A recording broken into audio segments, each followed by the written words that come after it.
Okay, recap.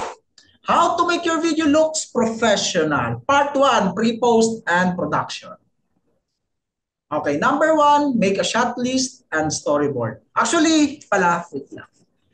Ito yung storyboard ko doon sa gagawin kong short film sa may CIA. Ano, simple lang. Kita ba? Ano? Itong ginawa kong storyboard, may kasama na po yung shot list. Meron pong details yan. Nandiyan po sa may gilid. So yeah, meron na po yung kasamang shot list. Pinagsama-sama ko na para iisa lang. Pwede naman po. Maging creative lang tayo. Okay? So, number 1, make a shot list and storyboard para mapaghandaan nyo po at hindi po kayo nanghula. Ano ba yung gagawin nating shot? High angle ba? No? Hindi. Doon pa lang po sa inyong bahay na pag-isipan nyo na po. Para pagdating po sa scene or pagdating po sa taping, hindi na po kayo nag-iisip doon ng kung ano-ano. Gagawin nyo na lang po, execution na lang po yun. Okay? Number 2, make sure to record good audio. Okay? Kailangan po, meron kayong equipment, kahit po yan ay cellphone lang, pang-record, or kahit anong klaseng pang-record man yan, kailangan po meron tayong good audio. Kung importante ang video, importante rin po ang magandang audio. Number 3, correct your white balance. Bago po mag-start ang shoot, bago po kayo pumindot ng record, please check your white balance. Baka masyado pong mablue yan or madilaw yan or mali yung white balance nyo. So always check your white balance. Number 4, okay? Avoid shaky footage. I-avoid po natin yung mga shaky footage natin na yan. Iwasan po natin yan. At para po maging cinematic, kung cinematic po ang gusto ninyo, avoid nyo po yung mga hindi naman planadong shaky footage. Kung po yan is action movie, suntukan, ganyan, or kung ano man yan na naghahabulan, okay lang po, welcome ang shaky footage. Pero kung hindi po yun, scene motivated yung inyong shaky footage, huwag nyo pong hahayaan na maging malikot po ang inyong footage. Baka mahirapan po kayo ng kaka-warp stabilize niyan sa Premiere Pro.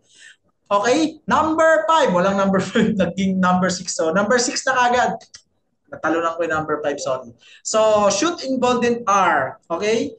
Kasi soft po. Soft yung mga colors po niyan. Hindi po harsh. So, ang golden R po is 1 hour before sunset and first hour after sunrise po. So, pero ang ano po niyan is usually 35 to 40 minutes, mga ganun po. Ang inyong oras lang para makapag-shoot sa golden hour.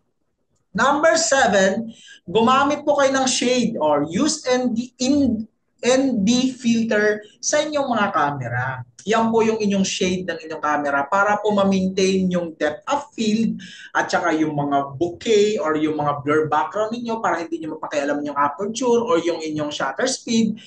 Gumamit po kayo ng ND filter. Okay? So, number 8, iset yung tamang frame rate. Use 24 frames for A-roll or sa mga top heads ninyo.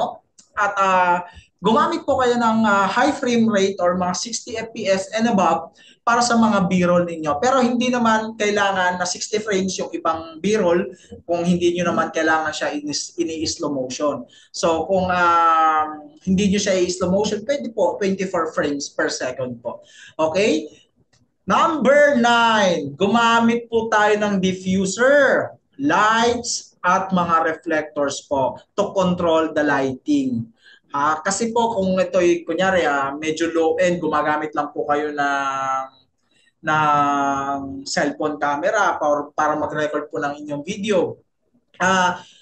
Pansinin nyo, mag-shoot kayo ng video sa gabi na ang gamit nyo lang is yung ilaw ninyo at mag-shoot kayo ng video sa umaga, mapapansin niyo po yung difference ng quality ng video kasi po kulang sa lighting. Okay? Kontrolin niyo po yung lighting ng inyong video para po magmukha pong cinematic at magkaroon po kayo ng high quality na video. Kasi po, pag hindi po ninyo kayang kontrolin ang liwanag o yung lightings ng inyong set, at saka sa set nyo po or sa taping ninyo or hindi kayo gumagamit ng diffuser para to soften the harsh lights or mga reflectors at mga ganyan, medyo malaki po ang kulang, magiging kulang ng inyong video kung naghahanap po kayo ng high quality output. Okay, so use diffuser, use lights, and reflectors. Okay, number 10 and the last one. Plan your color palette. So, kung wala kayong idea, maghanap kayo ng color palette sa Google. Marami dyan, marami. Kung meron kayong isang movie na gustong-gusto, i-search nyo yung color palette nun, pwede nyo kopyahin yun.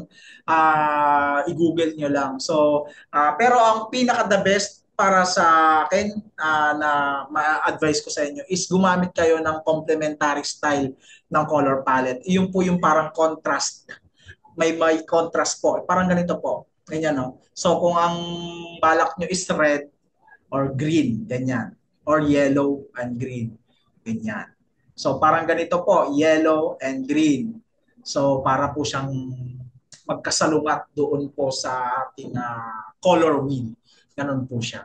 Yun po ang gagamitin niyo para maganda po yung output ninyo, maging cinematic, maging high quality, kumbaga, pang film talaga. So, kailangan maganda ang inyong color palette. Pinagplanuhan ng susuotin na damit, makeup, yung light, ano ba, medyo warm ba yung kulay o medyo ma-blue, ganyan, or gagamit ba tayo rito ng red na ilaw para mag-reflect dun sa ano.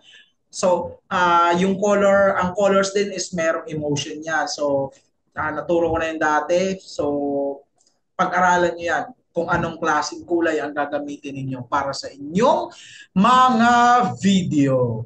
Okay, that's it for this night. Sana may natutunan kayo sa ating webinar. Part 1 pa lang yan. Ang susunod na dyan is editing. Paano mag-edit or maging tawag dito professional looking yung inyong mga video. Okay?